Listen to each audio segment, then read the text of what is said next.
Bank Kalsel memberikan penghargaan kepada puluhan insan media yang sudah turut membantu pemberitaan Bank Pembangunan Daerah. Penghargaan pun diserahkan jajaran Direksi Bank Kalsel Wayah Ramah Tamah di Rumah Makan Rajungan Mataram, Lombok, malam Sabtu 28 Oktober 2022. Salah satunya penghargaan diberikan pada Prima TV, Radio Nirwana, One Seputaran ID. Bank Kalsel memberikan penghargaan kepada puluhan insan media yang sudah turut membantu pemberitaan Bank Pembangunan Daerah. Penghargaan diserahkan jajaran Direksi Bank Kalsel Wayah Ramah Tamah di Rumah Makan Rajungan Mataram, Lombok, malam Sabtu 28 Oktober 2022. Salah satunya penghargaan diberikan pada Prima TV, Radio Nirwana, One Seputaran ID. Oke, sip. Boleh kita berbaris. Oke, ini kayak Pasha Ungu lah. Kayak Pasha Ungu. Oke.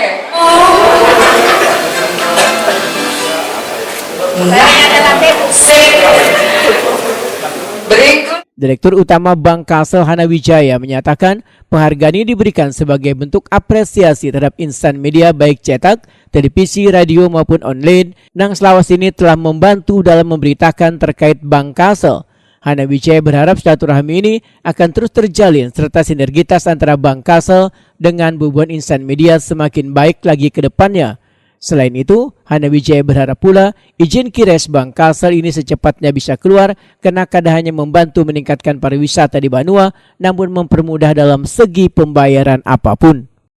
Itu memang harus beberapa hal tadi, ada krisnya, bisa bayar ke marketplace, ya, terus terhubung dengan pembayaran-pembayaran yang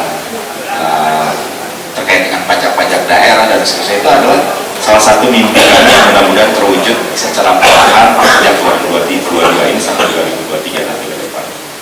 Jadi saya sekali lagi sangat mendukung ya acara media gathering ini.